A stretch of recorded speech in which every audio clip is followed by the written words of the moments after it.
Welcome to Every Country Explained. Today, Canada.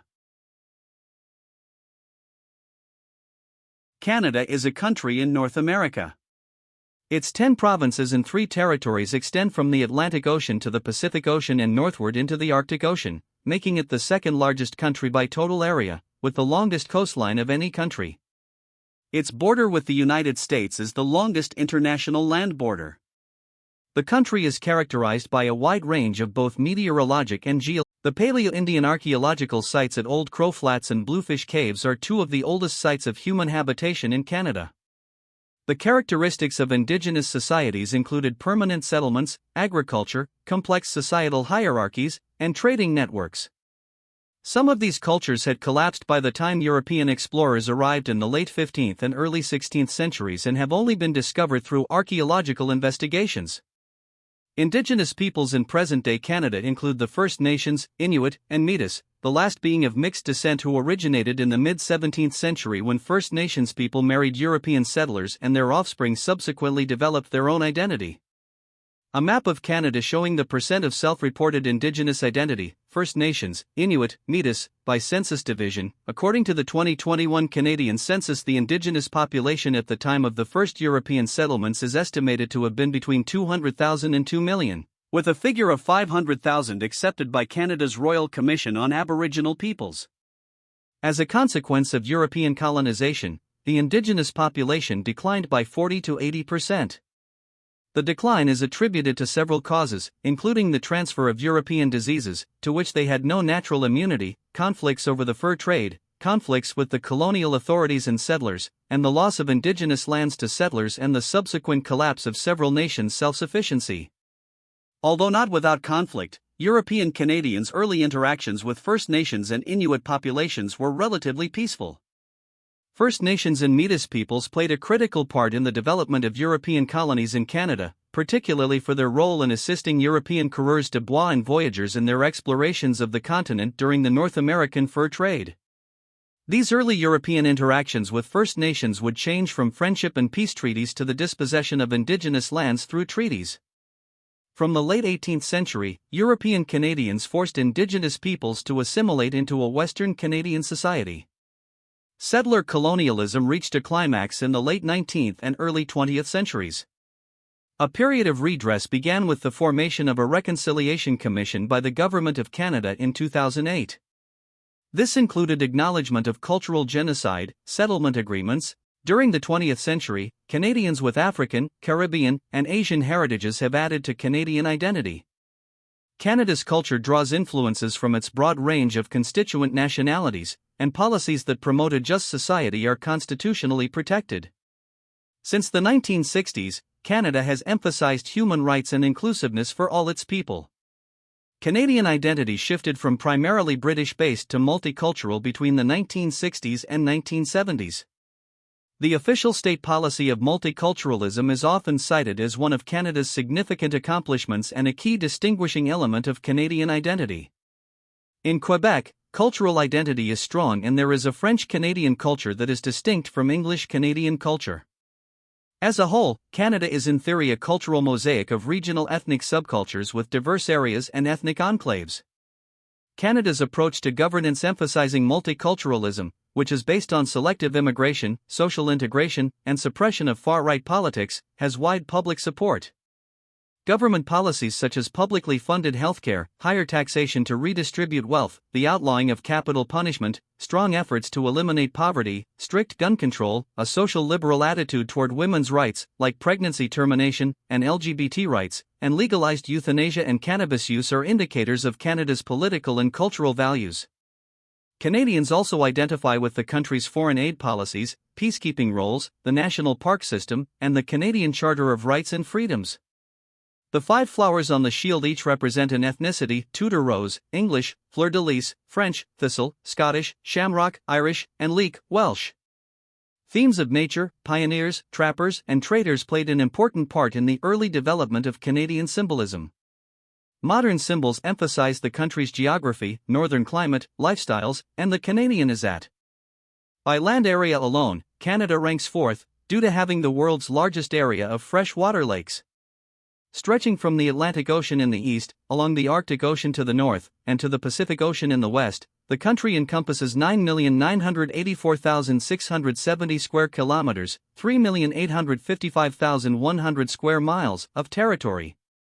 Canada also has vast maritime terrain, with the world's longest coastline of 243,042 kilometers, 151,019 miles, in addition to sharing the world's largest land border with the United States spanning 8,891 kilometers, 5,525 miles.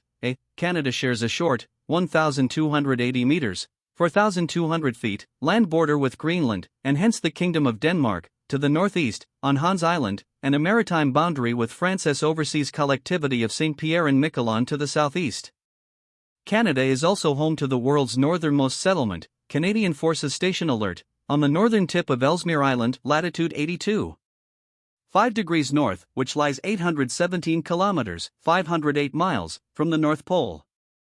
In latitude, Canada's most northerly point of land is Cape Columbia in Nunavut at 83 degrees 641 N, with its southern extreme at Middle Island in Lake Erie at 41 degrees 4053 N.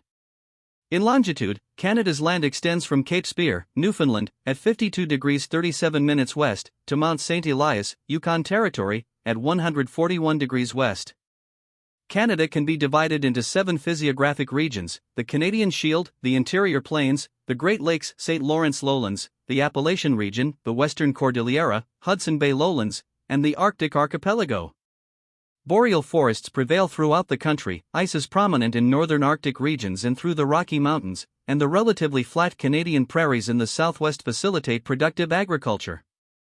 The Great Lakes feed the St. Lawrence River in the southeast, where the lowlands host much of Canada's economic output. Canada has over 2 million lakes, 563 of which are larger than 100 square kilometers, 39 square miles, containing much of the world's fresh water. There are also freshwater glaciers in the Canadian Rockies, the Coast Mountains, and the Arctic Cordillera. Canada is geologically active, having many earthquakes and potentially active volcanoes.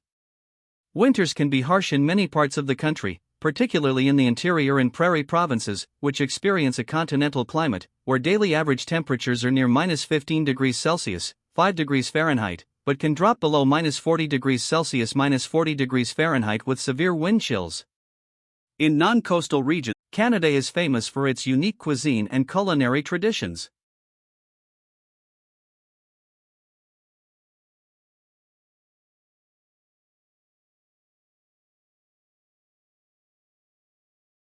Canada's mixed market economy is highly developed, ranking as the world's 9th largest by nominal GDP as of 2023, at approximately $2. The country is one of the world's largest trading nations, with a highly globalized economy. In 2021, Canadian trade in goods and services reached $2. Canada's exports totaled over $637 billion, while its imported goods were worth over $631 billion, of which approximately $391 billion originated from the United States. In 2018, Canada had a trade deficit in goods of $22 billion and a trade deficit in services of $25 billion.